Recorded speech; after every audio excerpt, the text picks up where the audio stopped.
Hello, everyone. Thank you for joining us today for this webinar titled Tool Design for Complex Composite Manufacturing. It is brought to you by Composites World and presented by Smart Tooling. My name is Ginger Gardner, and I'm a senior editor at Composites World. Today, Smart Tooling will review the application of tooling fundamentals to enable a successful complex composite fabrication. They will use an actual case study for a multi-shear web integrated control surface. These fundamentals include laminate bulk factor, tooling thermal compensation, and tooling tolerance/surface finish. Though commonly discussed, these are often not well understood nor properly deployed. Likewise, in processing composites, various factors impact part quality, such as reliable vacuum bagging strategy, including sealing and breathing, and also cure cycle factors. These and other issues should be considered during the design stage. Primary topics will include how to understand and apply bulk and scale factors, cure optimization and ply design, understanding and applying advanced vacuum bagging, and also laminate design. Our presenter today is Tom Margraf, Vice President of Engineering, Spintech Holding Inc., which has developed the Smart Tooling technology. Mr. Margraf has 15 years of experience focused on developing and delivering advanced technology solutions to high-performance composite manufacturers. He currently leads an experienced team of 14 engineers, technicians, and specialists. Thank you for taking time to be with us. I'm going to hand it over to you now, Tom. Great, thanks, Ginger. And just want to start out by saying thank you to everybody for taking the time out of your day to attend. Hopefully everybody gets something out of this. I'm going to do this presentation jointly with Tim Holtz, one of our senior project engineers, who's got a lot of hands-on experience, so we'll be passing the ball back and forth. Certainly want to wish everybody well, given the current situation with COVID-19. Hopefully everybody's healthy and everybody's families are healthy. Certainly just want to share our best wishes here from Spintech for all the attendees on the call. As a real quick introduction and overview to the presentation, when we set out to do this, one of the feedback points from Composites World was we don't want it to be a sales pitch. We want it to be somewhat educational. So when we crafted this presentation, we tried to include some things that we've kind of learned or some things that we've seen some of our customers struggle with over the years when molding composites, and some of the tricks of the trade that we've developed that maybe aren't commonly known, we'd like to share with you today. And then we'd also like to just go through some case studies on how we design tooling solutions for mostly complex composite manufacturing. So hopefully everybody gets something from this presentation. We're going to try to cover a wide range of topics. As Ginger said, my name is Tom Margraf. I'm the Vice President of Engineering. I'm joined here by Tim Holtz, the Senior Project Engineer. This slide will be shown again at the end, so if you're looking to get our contact information, no need to jot it down just now. It's going to be available at the end as well. And if anybody's interested in a sample of our material, which we're going to talk a lot about today, there's an email address there. You can reach out and request a sample. So what I want to start with today is just a real quick company overview before we get into the technical nuts and bolts. Smart Tooling is a full-service tooling solutions company. We don't want to just engage with a customer and design a metal tool and then walk away and say good luck. We like to partner with our customers and help them really solve the challenge of manufacturing complex composites. And this wheel here just kind of shows some of the services that we offer, but we like to participate as much as the customer will allow us to participate in the engineering and the design and really understanding the part and the part functionality. How does it fit? What are the critical surfaces? What's the datum schema? Then we will do tool design, tool fabrication. We can do pre-production process verification here. We can do custom SOP generation. We, in almost all cases, do on-site support and training and handoff for our solutions. Our focus is to ensure that every customer is successful using one of our solutions. And what we find is that when we partner from the beginning to the end and we make it a collaborative effort, we've got a very high success rate on those solutions. We do lead with our own in-house products called Smart Bladders, Smart Mandrels, or Smart Calls. Those products are developed in a material class called shape memory polymer. And what shape memory polymer is, it's basically a polymer. In our case, it's an epoxy backbone polymer that has a dynamic modulus response to thermal stimulus. So at room temperature, it behaves like a rigid aerospace grade epoxy. When you heat it above its T sub G, it becomes highly elastomeric and conformal. And you can actually elongate it up to about 400% from its original fabricated state. When you cool it down in a deformed state, it maintains that deformed state until you heat it again above its T sub G. Now that functionality of the memorization of the shape is interesting, but not critical to how we use it. We use the material really because of its dynamic modulus response to temperature. And we can control the temperature through formulation. We can control that temperature at which it transitions from rigid to elastic. We can do that about as low as 140 Fahrenheit, and we can do it about as high as 275 Fahrenheit. That thermal response, that modulus response to thermal stimuli is indefinite. We've actually demonstrated that change in elasticity in excess of 12,000 cycles. We don't promote the smart tooling products last 12,000 cycles. There's other degrading effects that make the cycle life shorter. Typically, a smart tool customer is seeing between 60 and 100 cycles on a smart tool before it's consumed and disposed of. But the basic chemistry, the basic phenomenon can be cycled tens of thousands of times. It's also important to note that our core chemistry that we use, these shape memory polymers, again, is epoxy-based. It is fully reacted and stoichiometrically designed, so there's no byproduct, there's no outgassing. It has passed so far every contact material test that's ever been thrown at it. So what we do with that unique material is we've designed tooling solutions that enable us to fabricate complex composite parts.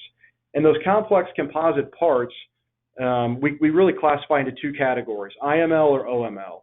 IML stands for inside mold line control, OML stands for outside mold line control.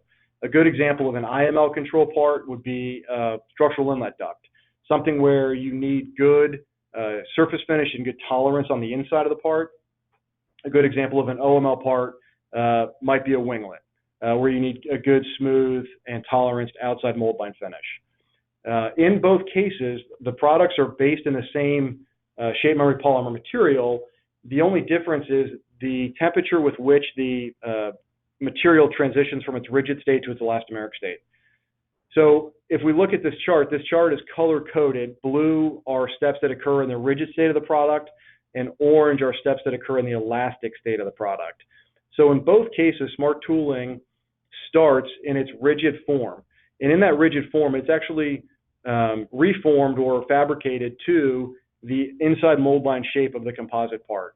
And that's important because that IML rigid tool is giving the operator the ability to place the composite material in the exact position with which it needs to be in its end use. And then depending if it's an IML or OML control part, determines if the tool is rigid for cure or if it's elastomeric for cure. If we go to the IML, the upper path, and we look at, let's say, a structural inlet duct, if we look at that example and the smart tool is rigid during cure, actually I'll click through here for 1 second. In the smart tool is rigid during cure, we vacuum bag from the inside of the smart tool to the laminate, and that vacuum bag applies compaction force. It could be just a vacuum bag or it could be an autoclave cure applying compaction force, but the smart tool is remaining rigid during that cure. Once that cure is complete, we heat the composite part of the smart tool up above its activation temperature, and the smart tool becomes elastomeric, and the part goes through a freestanding post-cure. While the smart tool is in its elastomeric state, we can simply extract the soft smart tool from the cured composite part, put it back into the smart tool master, which is machined to the inside mold line of the composite part, apply vacuum or pressure to reform the smart tool to its net IML shape for the next cycle. And again, with that type of process, we can make composite parts similar to this. This is a structural inlet duct for an unmanned air vehicle.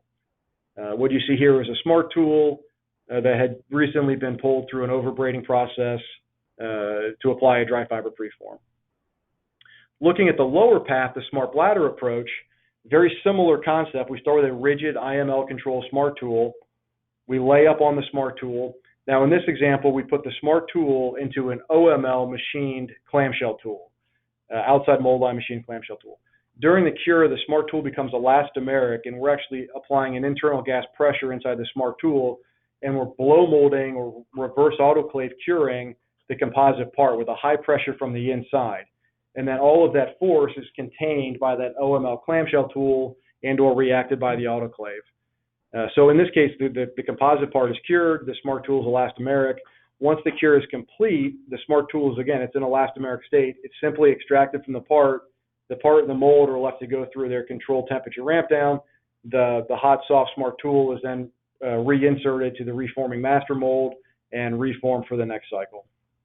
It's important to note the automation with this process can impact the cycle time greatly. So if we do a very manual process where it's a nut and bolt close tool, a fully manual operation, no active heating, no active cooling, this process could take a couple hours up to a day to reform. If we go with a more automated solution where we've got active heating and active cooling in the reforming tool, we've had customers drive this reforming process down to 12 minutes. So it is this process is compatible with high rate automation. And using this bladder molding process, you can make parts like this. This is another example of a duct. This is a bifurcated duct, but this is actually molded in its elastic state using an OML clamshell tool. And then the other way that you can use the smart tooling product is as a backside call. So we do make what we call profile shape calls. Those profile shape calls offer the same benefit as the bladders and mandrels. They're rigid in layup. They give the operator a net IML control surface. The calls can either be elastic or rigid during cure, much like the bladders and the mandrels. But then typically the call would be flipped and dropped into a female bond tool. It goes under bag. During cure, the call is in its either rigid or elastic state, translating that compaction force, and then it's extracted from the cured composite. The benefit of the smart tooling acting as a call in most examples is it gives the operator the ability to lay up on a male shape in unfettered space. So using an example of like a deep V fairing, if an operator had to hand lay pre-preg into a deep V fairing tool, there's a great opportunity for bridging down at the base of that radius. And with that bridging, no matter how much compaction force you put behind it, you never get rid of that bridging effect. So in our case, we can provide a male smart call that the operator can lay up on, ensure they're not bridging, flip it and drop it into the female bond tool, and then during cure, that laminate's already in the correct position. All it has to do is go through a debulk cycle. And this is just an example of a call tool that, again, we would lay up on the male version of this. We'd flip it and drop it into a female bond tool and go under bag and either go into the oven or autoclave for cure. So just a real quick introduction into the smart tooling process. I'm going to hand it off to Tim. Tim's going to go into just kind of some background information and some tips and tricks, and then I'll take it back over and bring us home to look at some specific case studies and examples using smart tooling and some of the things that Tim's going to cover. So, thanks, Tom. So some of the topics we want to cover today is the part realization process. So understanding the relationship between part functionality and tooling solution and how to determine and select the appropriate tooling solution. We'll cover advanced vacuum bagging tips and tricks and how they enable complex part manufacturing, and then also look at 3 specific case studies where we made some complex parts.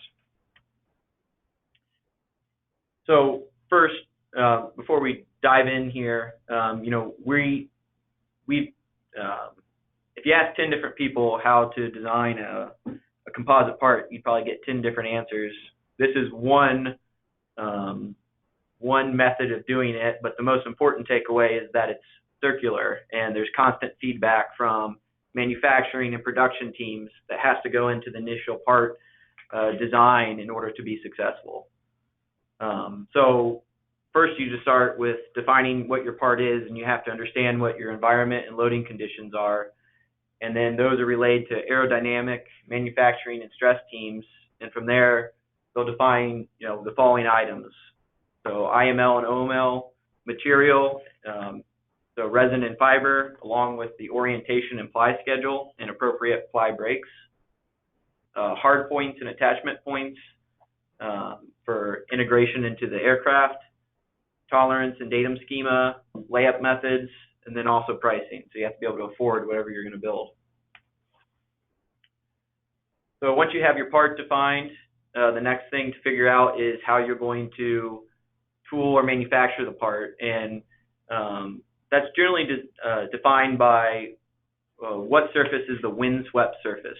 So when the OML is a windswept surface, you're going to want to control the outside mold line. So usually your layup tool will need to move outward to apply compaction against the clamshell mold. An example of this would be wings, control surfaces, fuselages, nose cones, and tail cones, just to name a few. For inside mold line control is a popular option for ducts where the IML is a windswept surface. And in this case, the OML or vacuum bag will apply inward compaction onto the laminate to get consolidation. And so inlet ducts are an example, or structural engine components, basically anything where the IML is the windswept surface. So once you know your tooling methodology, the next thing you need to define is your laminate design, specifically material and ply sequencing. So the stress teams determine, the forces acting on the part and how thick the part needs to be. That needs to be then broken up into specific plies, and understanding the fiber and the resin and the orientation of those plies. The next thing that happens is ply balancing. This is crucial so your part does not warp after cure. I'm sure a lot of you have experienced warped parts from an unbalanced ply schedule, and some of you may know this as the potato chip effect. And then finally, just one thing to point out here is you can add local stiffening plies for hard points, attachment points, or highly strained areas. Instead of adding the ply throughout the entire length of your part, you can deploy them locally and help save weight. So once you have your ply sequencing figured out, the next thing to determine is ply breaks. So fiber locking and fiber bridging is caused when continuous plies turn multiple corners, and that inhibits the material from being able to stretch out into all those corners. So if you look at the example here on the right, it's a Omega hat stiffener that was wrapped where two plies, well, one continuous ply was wrapped around it 2 times, so 720 degrees. And in this case, you can see the corners were not able to move outward and compact, and we ended up with resin-rich and porous corners. So one way to counteract that is add ply breaks. So in the image here on the right, you can see, you can take O plies and switch them to C plies, where you're asking each individual ply to move half as much as the O plies are. And if that's not sufficient for your current layup, you can split that again into quarter plies, so where each one is only taking on 1 corner versus 2 corners. And as a general rule of thumb, lap joints should be a minimum of 30 times the cure ply thickness in order to maintain the same loads as a continuous fiber. Obviously, that's a back-of-the-hand calculation. You want to validate that through appropriate analysis. And then finally, one of the last things to consider for laminate design is noodles.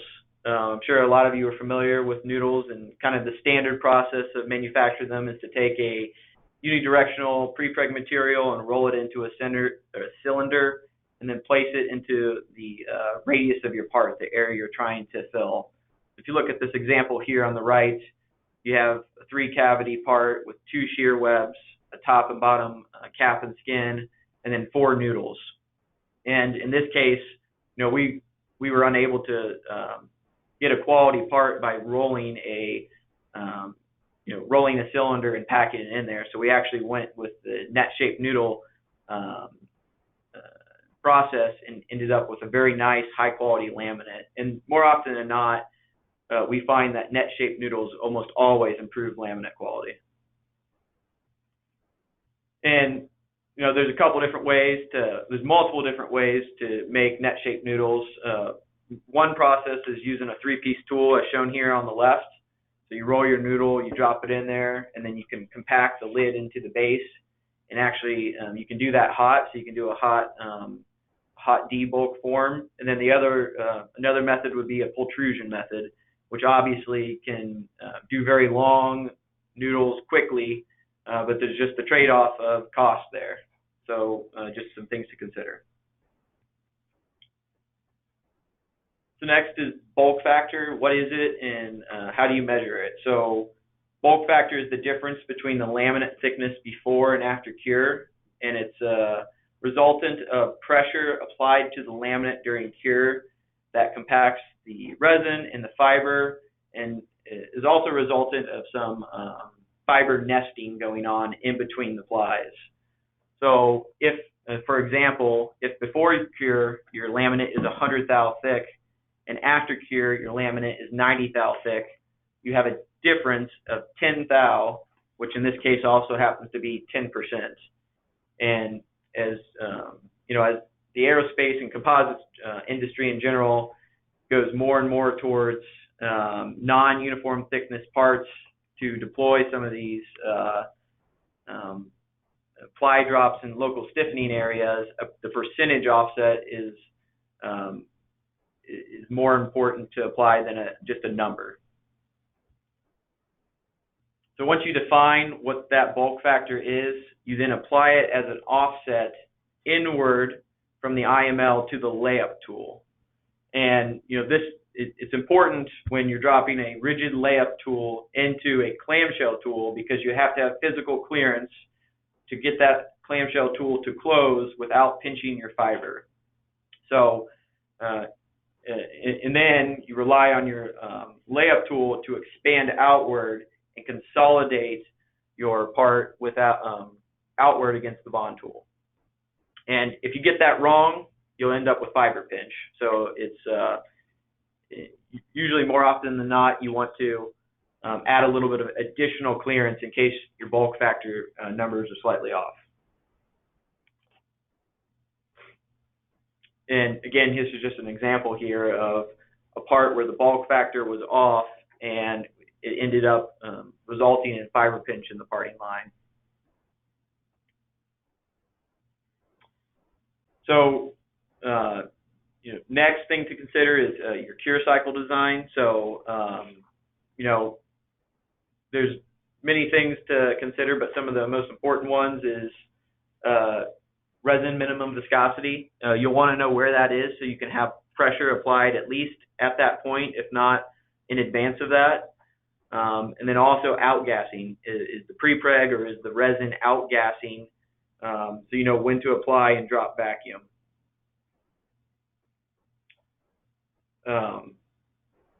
Also pressure, when to apply again, and then part glass transition temperature. So they're usually resins will have different cure cycles, a low temp and a high temp, and they'll have corresponding TGs and corresponding mechanical properties. So you'll want to know what mechanical properties the part was designed to, and pick the appropriate cure cycle. Ramp rates and thermal lag are also important to consider when you have large tools. You want to make sure you have proper TC placement so you understand not just what the outside mold temperature is, but what really the inside mold temperature is. So vacuum and pressure are probably two of the main factors in determining part porosity and consolidation. High leak rate, or high vacuum and low leak rates, are critical for getting low void content parts, and it's even more critical in liquid molded parts. So, you know, we target leak rates for pre-preg and autoclave parts to be somewhere between the range of 1 inch of mercury drop over 5 minutes to 5 inch of mercury drop over 5 minutes. We base that primarily off the manufacturer's recommendation, and they could be more stringent or more loose, but usually they fall within that range. For liquid molded parts, we never will infuse anything that has a leak rate higher than 0.2 inch of mercury over 30 minutes. And that basically has come from our experience in infusing parts. If it's leaking more than that, you usually end up with a porous or resin-starved part. So that's really critical where you need to have a stringent leak rate. And in standard pre-preg cure cycles, pressure is normally applied when vacuum is dropped. And again, you want that full pressure acting on your laminate at the resin's minimum viscosity. And, just a note here, it's always important to plan for proper consumables and bagging and breathing strategy. Just having a low leak rate isn't enough if there's not a path for the air to exit the part to the vacuum source. So you want to make sure you're not trapping the air in there and it has a way out to the vacuum source. And finally, scale factor. What is it and why do we care? So CTE is the amount materials grow and shrink due to change in temperature. So because each material has its own specific coefficient of thermal expansion, tool size at room temperature will be different than the tool size at cure temperature. So you need to appropriately compensate that in the design stage, because almost always tooling is cut or manufactured at room temperature. So you have to appropriately scale the part to accommodate for that. And the scale factor equation, which is shown here, is equal to 1 plus the starting temperature minus the ending temperature, so your delta T, times the coefficient of thermal expansion. Once you determine what that number is, you can then take that and apply it to your CAD software and appropriately scale your model. And just one thing to note here is with anisotropic materials, they can have different scale factors in each axis. So you'll want to know if that is the case, you need to apply the scale factor accordingly in your 3D model. So moving on to some tips and tricks, and then a novel bond mold design. So this is what our novel bond mold design, which we call the floating lid. As you can see in the animation on the right, the green is the composite part. The purple are two smart tools, and then the blue pieces are a two-piece clamshell mold. And in this scenario, the smart tools are providing compaction outward in the hollow part of the tool, but as you can see in the green part, it goes from a hollow tool or a hollow part to a solid monolithic section in the trailing edge aft section. So there's no way to get the smart tools to apply compaction in that area. So we came up with this novel floating lid concept where we vacuum bag down the floating lid to the base, load that entire assembly into the autoclave, and as it's heating, and there's actually physically a gap you can see because we're not bolting it down, we're just vacuum bagging it down, and that's as a result of the bulk factor, which we talked about before. And as it's heated up and going through the cure process, the resin reaches minimum viscosity, pressure is applied to the lid, which is forced down into the base tool. It eventually bottoms out and provides compaction in the solid monolithic section, and the smart tools provide compaction in the hollow section.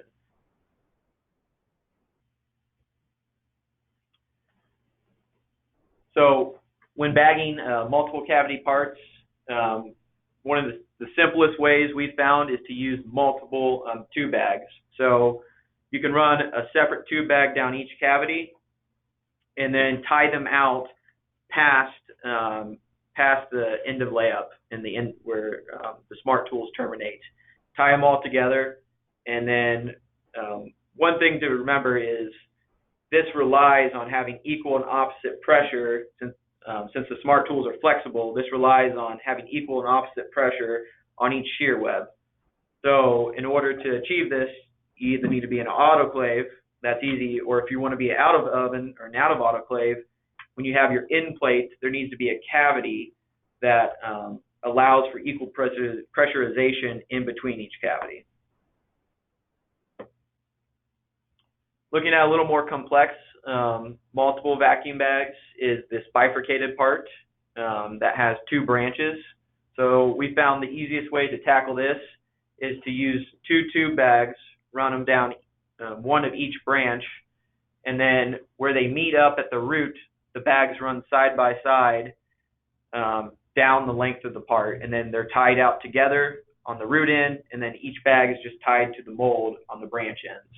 And we found that to be a lot more effective from cost standpoint, and also quality and losing less bags when we deployed this method versus going to a custom seamed bag. So next, talking about creating custom bags. So they're usually required where there's a large change in cross section along the length of the part, where it doesn't make tube bags feasible to use. So one way to do this is to make them by hand, and you can figure out your cross section every increment of measurement that makes sense for the part you're making, and then create a template. You'll want to add a little bit of fudge into there, so we usually add about 10%. Create a template, and then trace that onto a sheet of vacuum bag. Apply chromate tape to that trace line, and then pull another sheet of vacuum bag over top. Seam the two together, and then trim away any excess material. After we've trimmed away that excess material, we'll then flash breaker tape that seam to reinforce it along the entire length. Turn the bag inside out, and then again we'll flash breaker the inside seam, which is now in this case the outside seam.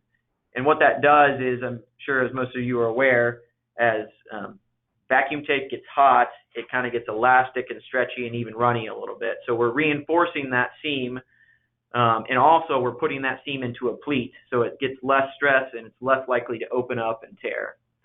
The other option there is to look to suppliers who will weld or heat seam custom designed bags.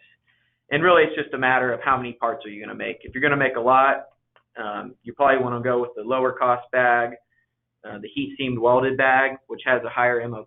If you're only making a few, it probably makes sense just to make a few by hand. And then finally, the last thing to touch on the vacuum bagging is using bag cuffs. So when running a bag down the inside of a part and trying to terminate it to an end flange, we often like to use what we call a cuff, which is a tube bag that is shorter, about 8 inches long. We'll put a run of vacuum tape around each diameter of the end.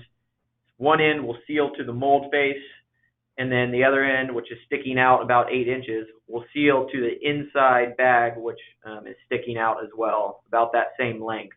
And what that prevents, what that helps is preventing the vacuum bag from turning out 90 degrees on that flange and putting unnecessary strain on the bag.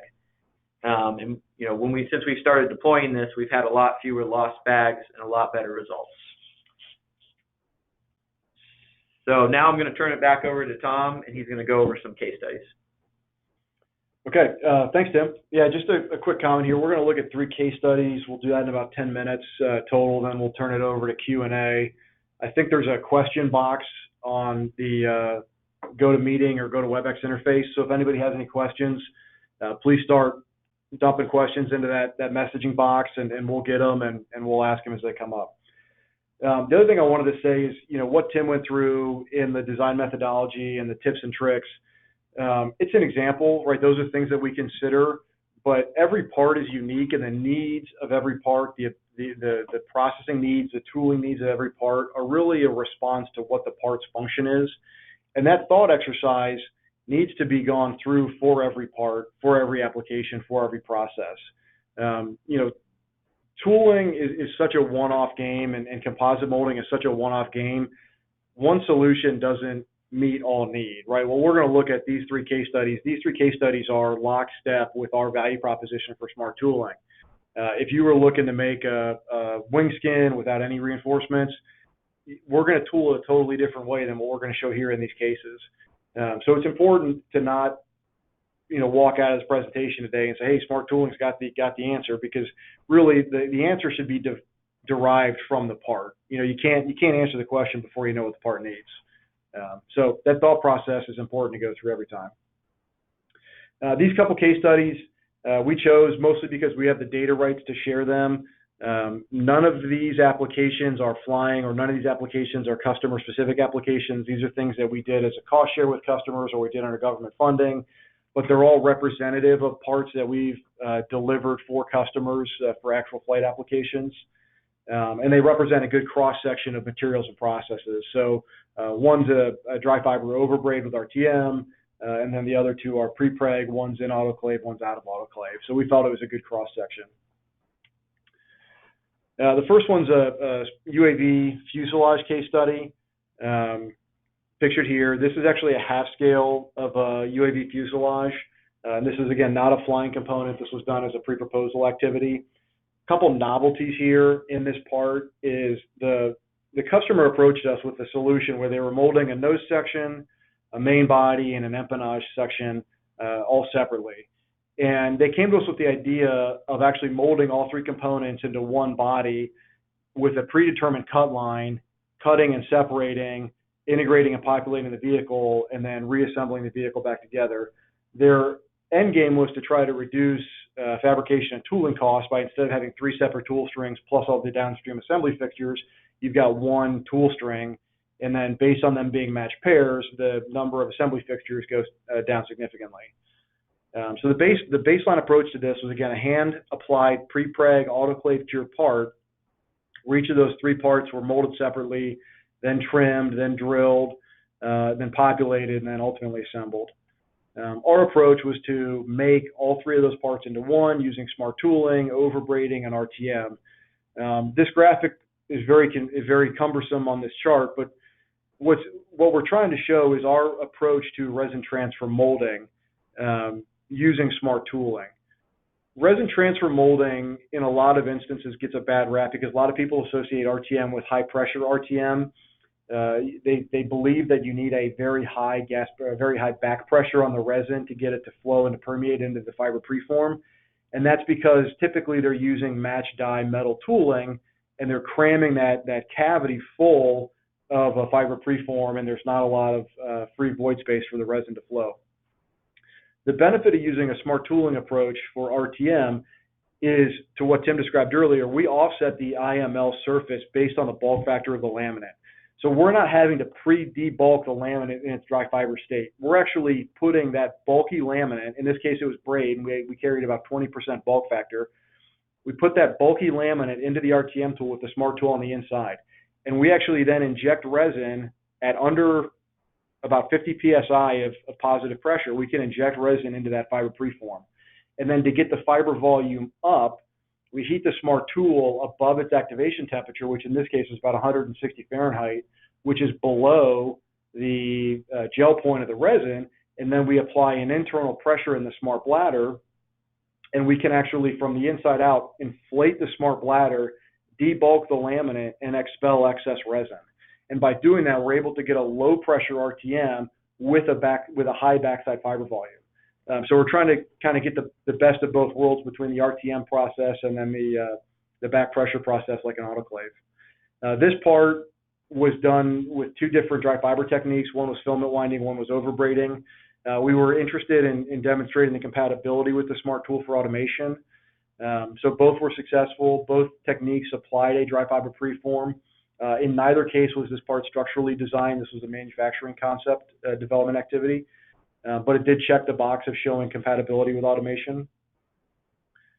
And just as an example for how simple it is to demold, what's shown here is the cured composite part after RTM and demolding from the OML RTM tool, and then the smart tool is on the inside in its above T sub G state. So this just came out of the oven.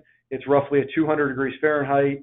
The two operators have some thin gloves on to protect from the thermal exposure, and the smart tool is in its elastic state. And this just gives you a feel for how soft the smart tool is while it's above its T sub G. So the smart tool comes out. You see it kind of folds over on itself because the opening at the aft end is smaller. And now the smart tool, in a production environment, the smart tool would go right back into that reform tool. We'd apply a pressure differential either from vacuum or pressure, reform the smart tool back to the net IML shape, and then go back into the dry fiber preforming approach. The results that we were able to show with that process is a 67% cost reduction, mostly through touch time but also some raw material cost savings. And we could take a part that the customer projected at about $600 a pound by making 3 separately, trimming separately, bolting separately, and assembling. We could reduce that to about $200 a pound. Now, the reason we were able to achieve that is both a combination of a novel tooling approach, as well as we were able to get away from a pre-preg material that was north of $100 a pound and get to a raw material set of dry fiber and resin that's about $30 a pound. So you're getting the benefit of the novel tooling approach, which reduces your tool count and your touch time, but you're also going to a lower cost raw material. And in this case, there was no weight penalty over the baseline part design. This approach, although demonstrated here as an example on a non-flyable part, is currently in manufacturing on flyable hardware. We use a very similar approach. It's roughly twice the size of this, the physical article is. We overbraid, we do the RTM process, we mold the nose, the main body, and the empennage all in one shot, and then they machine them apart and reassemble them. And that's a very efficient process. Looking at the next case study, this is a trailing edge control surface for a general aviation size aircraft or business jet size aircraft. The couple complexities of this part is that it is a hollow section part in 2 of the cavities. Well, it's a hollow section part in 2 of the cavities, the forward section here and the aft section here. And then as Tim talked about in that floating lid design, it has a monolithic section trailing edge. The customer approached us originally. This was a metallic part to begin with. They were interested in converting to composite.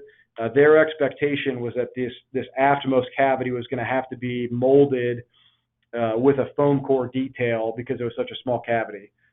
Rough radius right there in the trailing edge is a 1/16 of an inch radius in the trailing edge. So it gets down to a pretty small area. This is a pre-preg autoclave cure part. So some of the things Tim talked about, noodles, net-shaped noodles was a big driver here to get good control of those shear webs. But we provided a floating lid design, 2 smart tool solution. Each smart tool was laid up separately with some IML plies. Skin plies were applied to the lower bond tool. Skin plies were applied to the upper lid. The upper lid was dropped onto the base bond tool. That went into the autoclave for cure. The interesting thing here is the smart tools are vacuum bagged on the inside, and those vacuum bags are hollow. And those vacuum bags are tied out to the skin surface bag, which is over the top floating lid. So when this goes into the autoclave, if you think about a free body diagram, you've got a lot of pressure putting force down, pushing that lid down, and then as well, you've got pressure inside those vacuum bags from the autoclave, applying a force to the elastic smart tool to compact the hollow sections of that composite laminate upward. And so because the surface area of the lid is greater pushing down than the area of the smart tools pushing up, the lid does move down and you get good trailing edge compaction in the monolithic section, as well because you've got the elastic smart tools, you're getting good laminate compaction in all the areas tooled by the smart tools. And because those smart tools are matched to the IML every cycle, they're reformed to the net IML shape every cycle, you get really good vertical shear web control here as well. The end result of this program was that the cost was neutral with the metallic baseline. We were able to mold the part without the trailing edge foam, which was initially expected. And then there was a weight reduction of 20% over the metallic baseline. Looking at the last case study, this is a NASA-funded program looking at co-cured integrated structures. This is a phase 1 SIBR. We just wrapped up the phase 2 SIBR program on a quarter scale barrel section, actually quarter scale pedal section. The intention of these programs is to show the ability to co-cure commercial aircraft style fuselage skins and co-cure frames, stringers, and skins all in one shot and eliminate the need for secondary post-processing like drilling and fastening. So this was done on roughly 1/8 scale section of a single aisle fuselage. Again, the phase 2 that we're hoping to share data on next year was done on a quarter scale of a single aisle composite fuselage.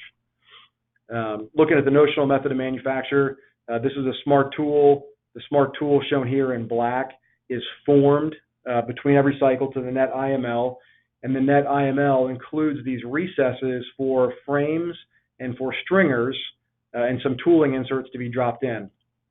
So in this case, we were molding T-frames. So to mold T-frames, we had 2 inserts, 2 metallic insert pieces that were roughly L's, and we would lay up each one of those L's separately and then bring those two pieces together and drop them into the female cavity in the smart tool. That assembly then gave us clearance for a stringer, simple hat section stringer. The hat section stringer was laid up and dropped in as well. And then we came back with the skins and applied full 360-degree skins, again, per Tim's comments, with ply breaks. And then that actually was put into an entire outside mold line control bond tool, which is shown down here in the bottom.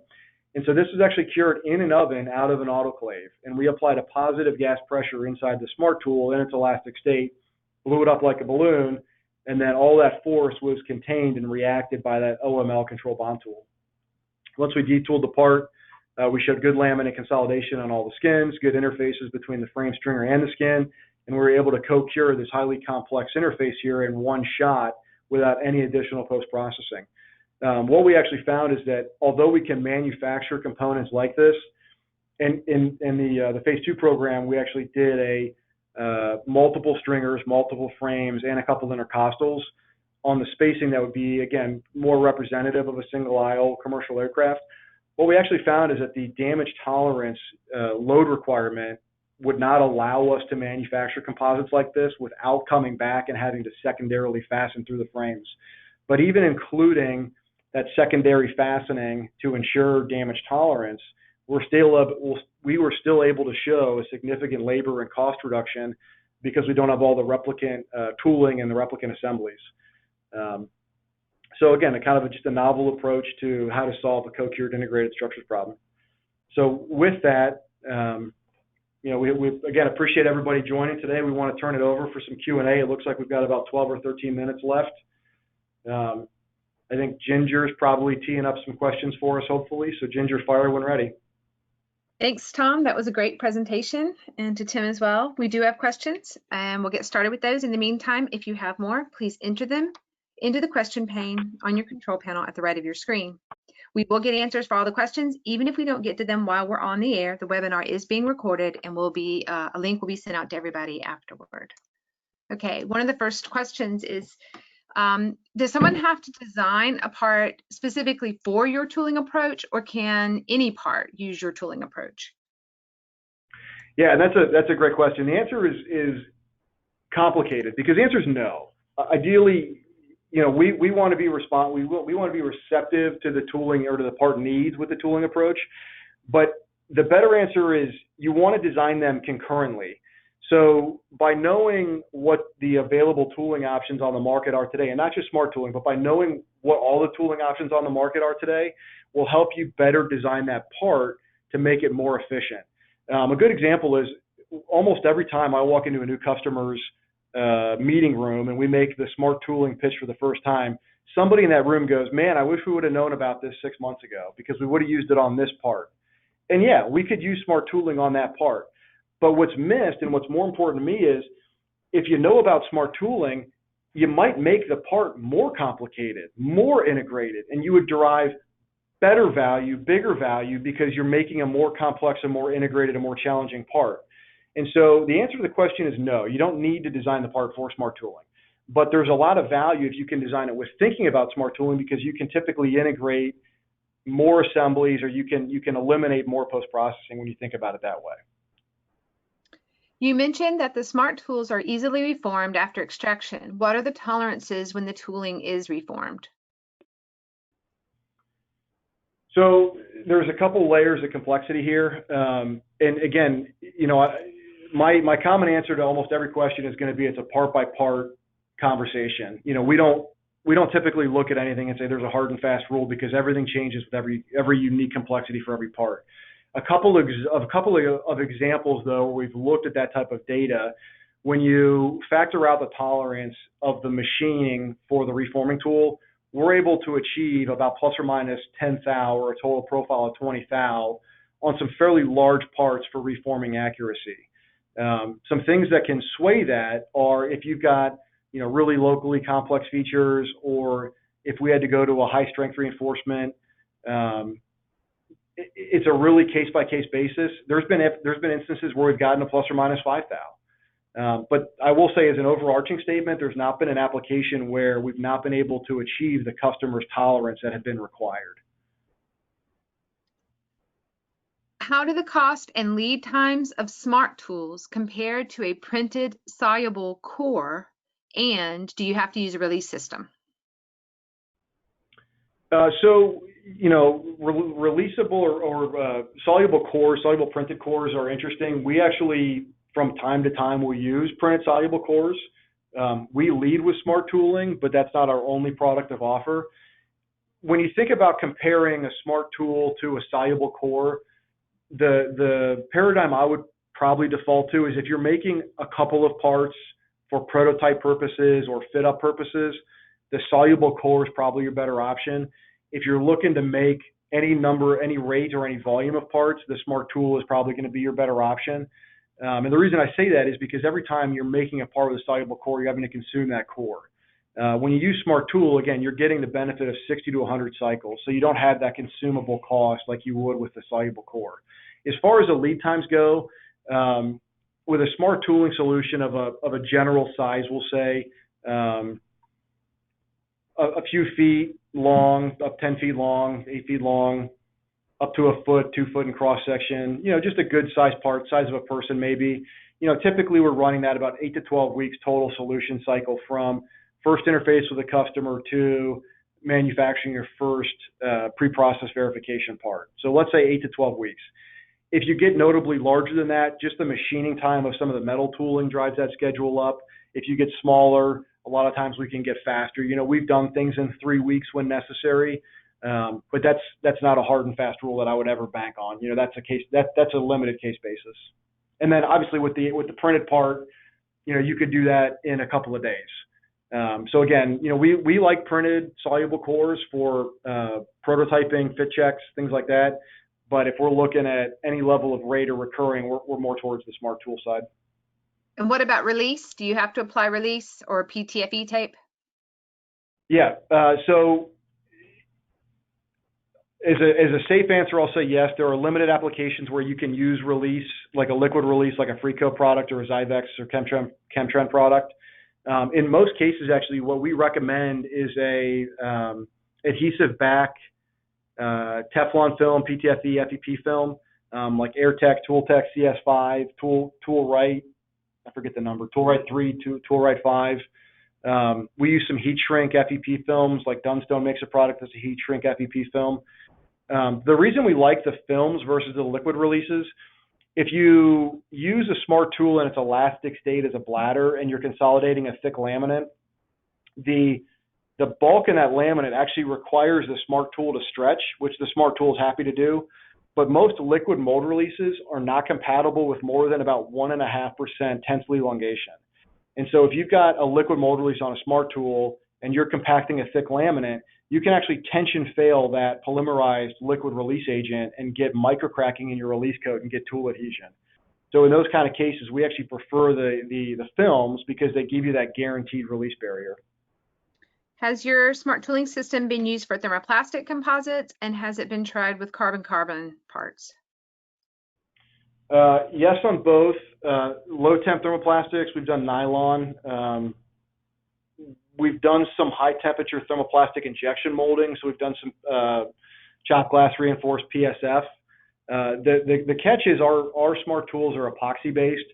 So they really don't like to be exposed to temperatures above about 375, 400 at the most Fahrenheit. You can do injection molding because the thermal exposure for injection molding is a few seconds to 2 minutes per cycle. So the penetration depth of the high temperature is very shallow under the smart tool, and the smart tool is okay in that environment. But if you're molding thermoplastic pre-preg, T-preg, and you've got to put that into an autoclave, ramp it to 700 Fahrenheit, and then hit it with pressure, that's just too long of an exposure cycle today for smart tooling. We've got some new resin systems in development. We're working on a cyanide ester-based system that are more compatible with the higher temperature thermoplastics, but they're not ready for prime time yet. And then the second part of that question was T-preg. Carbon-carbon. Carbon-carbon. The carbon-carbons that we can cure at low temperatures, and again, I'll kind of say low temperatures, 400 Fahrenheit, and then can go through a freestanding post-cure carbonization process, yes, we've actually done a couple of those already. But if you're looking to go straight to a high temperature carbonization process, that's outside of our temperature regime today. How is the effect of smart tooling on springback? Are there any advantages of using the smart tooling?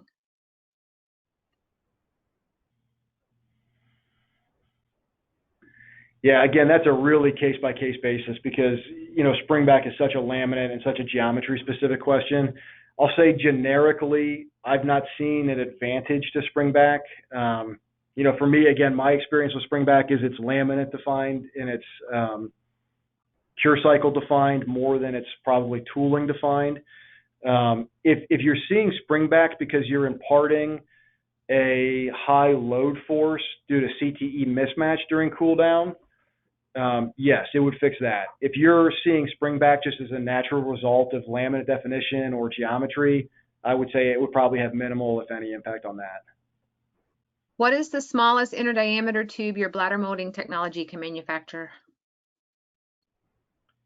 Yeah, what do we say? Quarter? Quarter by what? It's a true quarter diameter? Okay, quarter. Oh, a quarter size. Yeah, so roughly 3/4 inch diameter would probably be the smallest we'd want to go. In the case of, again, that trilling edge example, locally we can go much smaller, but if you're looking for a tube, we'd probably say a 3/4 inch diameter tube. If you're looking at a trailing edge section, we can take it down to a knife edge. But again, we have to have some physical volume forward to that to do some internal processing. You mentioned using the smart tooling versus 3D printed soluble. How many cycles do you need to use smart tools in order to really save money after the cost of the tool is taken into account? Yeah, again, I hate to sound like a broken record, but that's really a case-by-case basis. We typically, as a general statement, like 100 cycles. But there's a customer that we work with that it makes sense on 1 cycle. There's customers that we work with that it makes sense at 1,000 cycles. For the aerospace market, the common answer that we kind of give to that question is 100 cycles. But if you've got a really complex part and you're looking to co-cure and integrate a lot of structure into that part, it could make sense at 1 cycle. And we've actually seen that example where literally 1 reuse of the smart tool amortized all the cost of tooling. So it's just you can't answer that question definitively, but as an average answer, 100 cycles. What is the durometer or stiffness of the smart tool at ambient temperature for laminating?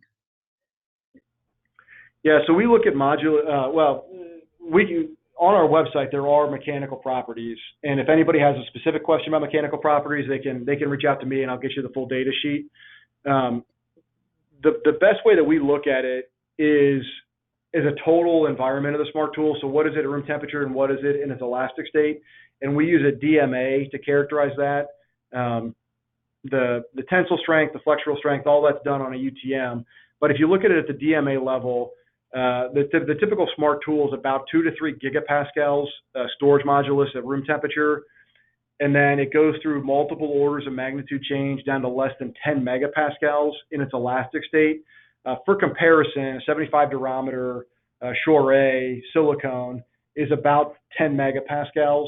Our smart tool above their elastic state is about 1 megapascal. So it's much softer than silicone.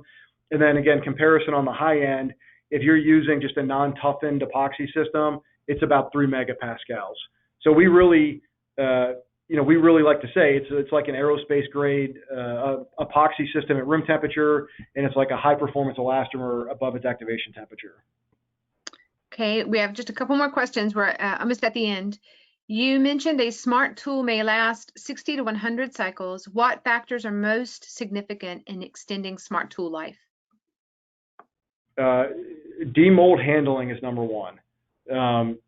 Most times when we see a consumed smart tool, it's not a cyclic failure, it's a handling failure. So the better we can position the operator, the better we can provide engineering controls for the operator to do a controlled extraction of the smart tool, the longer the smart tool is going to last. It will degrade a little bit with thermal exposure. And again, so if you get above 100 cycles, you're going to start to see some oxidation. and that's where you'd start to see cyclic failure.